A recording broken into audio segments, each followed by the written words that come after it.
All right, let's move on. And I want to ask you this. If the Niners win this game, it seems pretty clear with all they don't have, no Kittle and a compromised Pearsall at best, that Brock Purdy's going to have to put the team on his back to a degree. And if they're ever going to win a Super Bowl, Brock Purdy's going to have to really earn that contract. And Yeah. he's had some great games this year. Against That bad last drive defenses. against Philly was clutch as hell. But is he good enough? Do you think he can put the team on his back this weekend? And do you think he can keep it going after that? This is my worry, and this was my worry that everyone was like, "Oh, you don't know what you're talking about." I'm like, the defense is going to have to be the one that's doing most of the legwork again, and that's That's not good. And shocker, we've seen the last 2 weeks the defense has had to do most of the legwork. Purdy, this is the game where he has to show up. He has to be like defense, like we got you. Like you have to do that at some point. Our offense was what everyone was hyping up, like, 35 points per game. Oh my gosh, Brock Purdy should be a top 5 quarter. Some even said he should be an MVP candidate after 5 weeks against the Panthers and Colts and the Bears of the NFL. And then we got hit with a dose of reality when he played top tier defenses. But this is the game, in my opinion, that's going to tell a lot of the story. If he goes in, has another week 18 type game where he just doesn't play well, they get shut down and they lose, I think you see a lot of, yeah, we shouldn't have paid him. But if he comes out and wins, like say he even has like 2 touchdowns, 3 touchdowns, no turnovers, and just takes his check downs, does it simple, and they win. Probably say he's pretty elite at that point. If he's able to do something like that against an elite defense with no Kittle, I'm guessing Ricky will be in there for a couple drives. I got a hot take with Brock. I think Brock is good enough to win a Super Bowl if he runs. He has to be a dual threat quarterback.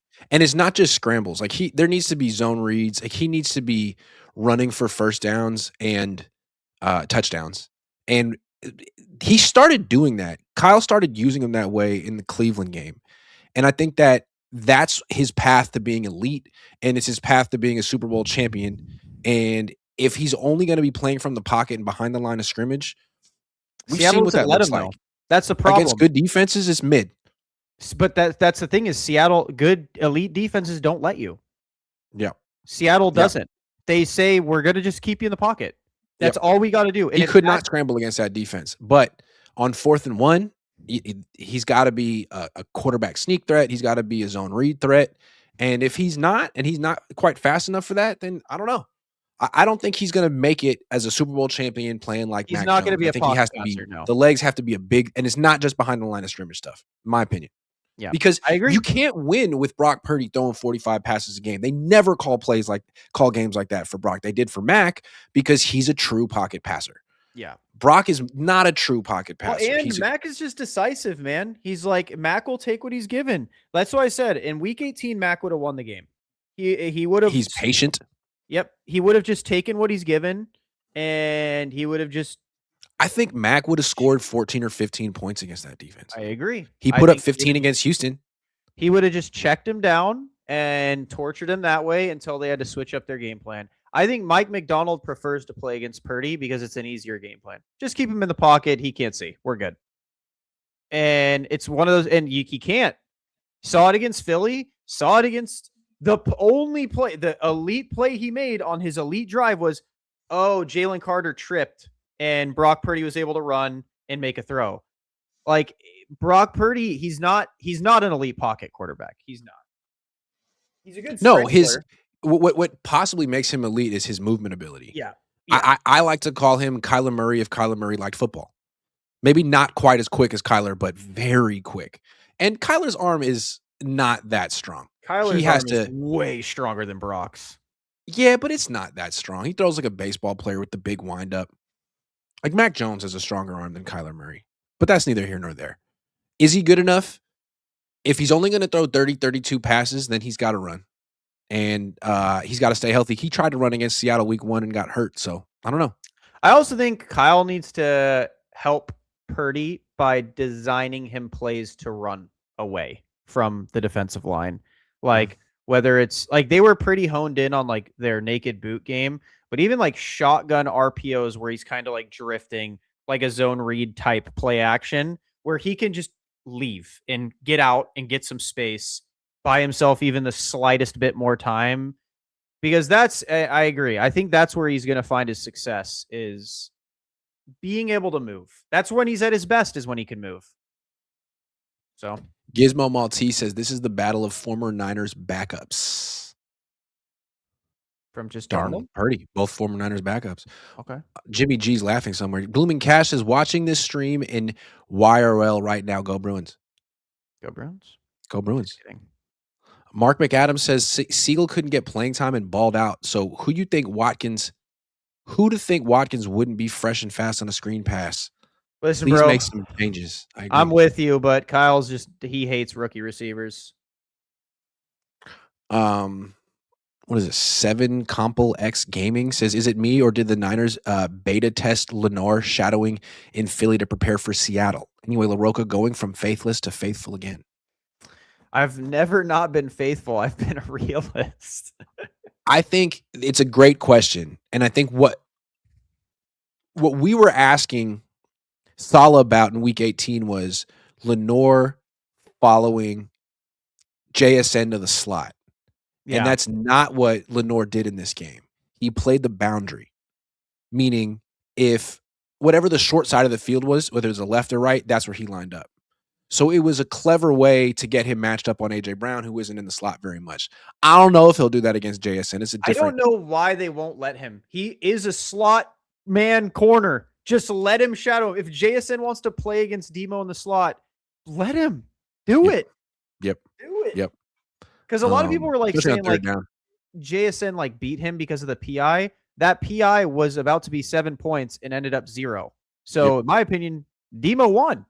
Like, and it's not like he gave up any other catches to him. Yeah. Chris Bond, $5. Thank you. Gizmo Maltine says, will we ever run like we did with Mostert again?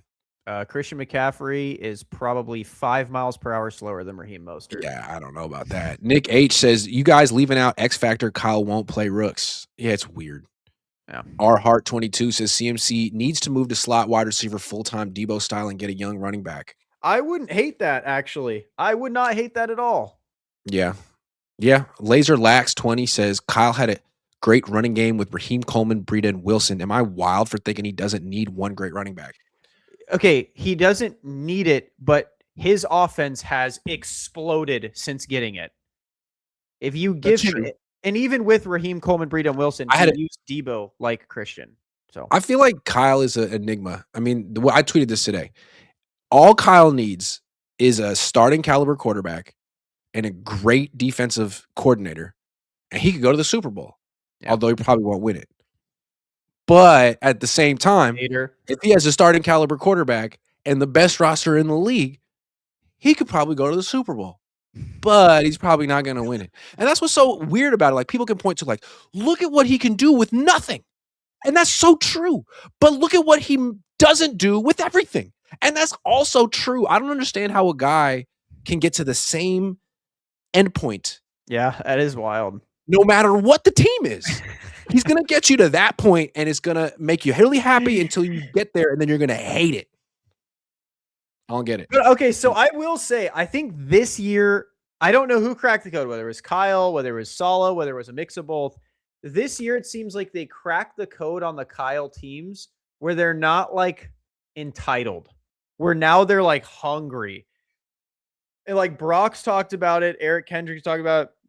A few people have talked about it where like they're not thinking about the next game. And Purdy said, like, before on the team, since I've been a Niner, we always thought like we just need to get to the Super Bowl. And that's where we belong. Whereas like this year, it's always like, well, this is the week. This week's what matters. Like, don't look ahead. And so like, I don't know, maybe he cracked the code mentally and they're gonna go to the Super Bowl and win it all. Maybe. Chris Bond says, has John Lynch saved his job? I don't think anyone's getting fired. No. I don't think John's getting fired, but I still think he's a bad GM. He's done nothing.